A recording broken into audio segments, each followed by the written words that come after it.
kuri gikundi kimwe gitakiri gia githirikari kioikaine ta molan hindi ya mihango ino ya uteithio uyu DCC wa gicigo giki wekaine ta Patrick Muli ni agathiriirie ikinya riri akiuga ati ni ikinya rigwikorwo rigiteithia na makiria aria ahatiririku orondo umwe na akuru mwena uyu no na kuri uguo ni akirutite mukana na njira nene kuri andu aria kana kuri turia nime na aria maragithie kana makihiuka maturaine kana ma Nanyuki makihenagia muingi ati ni marakimandikithia hari kana woi wa kina kia Hustler Fund akiuga ati aya ni turia nime na aria maragithie magitunyaga muingi mbeca ciao.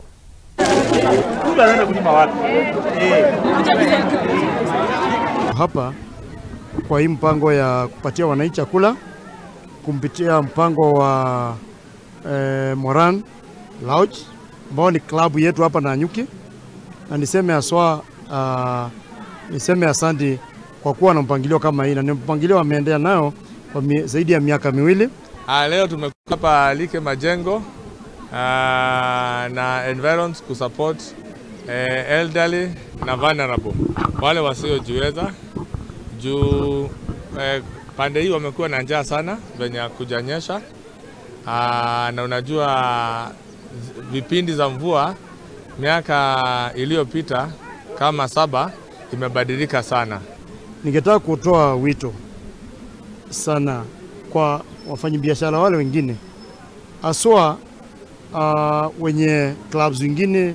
Kuna hoteli kubwa sana siku ambao siku hapa kuna wafanyabiashara wengine wholesalers waweze kufikiria ule mnyonge ambaye ana chochote, kama vile tunaona Molan Lodge leo waliweza kufikiria wale wanyonge wetu. So leo tumeweza kukuja hapa kama Molan Lounge Nanyuki na our clients na our suppliers kuweza kupatia hao watu over 2500 chakula ndio waweze kuweza kupata riziki ya kama wiki moja. Juu ni wengi sana. Mbele wa Irio, mkaaji wa majengo, tena mimi ni mzee wa kijiji. Mimi kile nasema ni kushukuru Lova kwa vile alituletea chakula. Mimi ni mkaaji wa Laikipia kaunti, kijiji naitwa Majengo. Tunasema ni asante sana kwa Molan, juu inatuokolea sana. Ningetaka kutoa onyo kwa watu ambao wanatembea kwa hii area yetu, sana sana majengo, liki, kwa ng'ombe, kwa mbuzi, wakisema kwamba wanasajili watu kwa mpango ya Hustler Fund, ambayo wanaenda wakiitisha watu pesa ya kuweza kuwasajili.